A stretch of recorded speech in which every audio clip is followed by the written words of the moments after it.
Ọ dịka mmadụ 60 bụ ndị echiri ọchịagha nke ụka bụ Knight nke St. Paul ya na St. Christopher nabatakwazi ụmụ nwaanyị n'otu Ladies of Bethany nke ụka Anglican n'Awka Dayosis. Onye nọ n'isi emume a bụ Archbishop Province nke Niger ma bụkwarazịara Bishop nke Awka Dayosis bụ Most Reverend Dr. Alexander Ibezim. Anọkwa n'oge ahụ wee chenwu ha n'iru Chineke bụ ndị echigburu Knight n'oge gboo, ebe ndị ọhụrụ a echikwaziri Knight ka emere ka ha ṅụọ iyi na ha nọkwa n'otu nzuzo ọbụla dịka eduru ha gazuo n'ihe dum a na-atụ anya n'aka ha maka ịbụ onye ọchịagha nke Knight n'ụka. Amaka Okoye bụ onye nta aka anyị gara emume ahụ wee detara anyị akụkọ n'uju.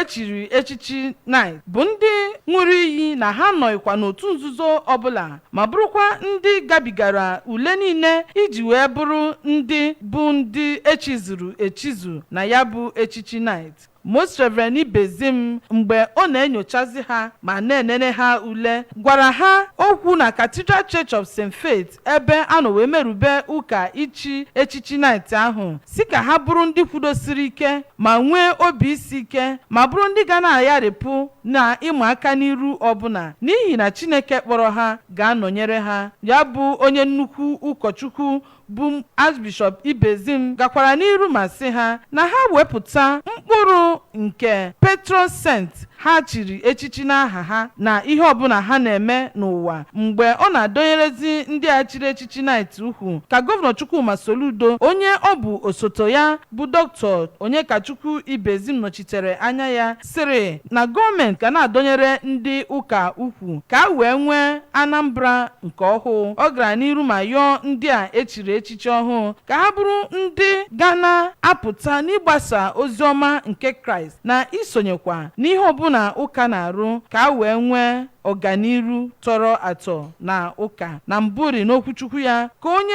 kwuru okwuchukwu ma bụrụkwazịa Bishop nke Dayosis Lagos West bụ Right Reverend James Odedeji gwara ndị agbakọrọ na onye ọbụla kwesịrị ntụkwasị obi bụ onye ga-ebutu onwe ya n'ala bụrụ onye kwudosiri ike ma na-ekwu eziokwu ma na-enye ụsa dịka esi jụọ anya ma wepụta onwe ya n'ije ozi ma dakwasị Chineke ma yọọ ndị a echiri echichi ọhụụ si ha na-akpọgotigo ha n'ọrụ ka ha gbara Kraịst ụkọ na ha kwesịrị ka ha gaa n'iru ị na-ahụ na ihe ndị ahụ ekwesịrị ka ha na-alụ n'obi Chineke na ha na-emezu ya mgbe ọbụla dịka ndị eteworo mmanụ. Mgbe ọ na-ekwuzi okwu ka agbasasịrị ụka, onye President Awka Diocesan Council of Knight Sir Emma Ezenwaji sịrị na ndị Knight a bụ ndị bara uru n'ụlọ ụka n'ihi na ha na-esoro ndị na-agba ụkọ na-arụ ọrụ n'ife Chineke na ịrụ ọrụ ndị ọzọ dị iche iche n'okwu ha dị iche iche ka ndị a echiziri ọfụ ndị gụnyere onye Deputy Chief of Staff na Chief of Protocol wee nyere Gọvanọ Soludo bụ Sir Chinedu Nwoye na onye ọchịchị nchere oge nke okpuru ọchịchị Awka South bụ Sir Tangod Anago na Sir Jonathan Nzekwe bụkwa ndị si na ebuligo ha n'ogo dị elu ma kpere Chineke ka onye ha ike na ume na ntụziaka ya site na mmụọ nsọ ya ka ha wee rụọ ọrụ dịka oku ha si wee dị ma na-elekwasịzi anya na ha ga-eso na ndị ga-ebi ndụ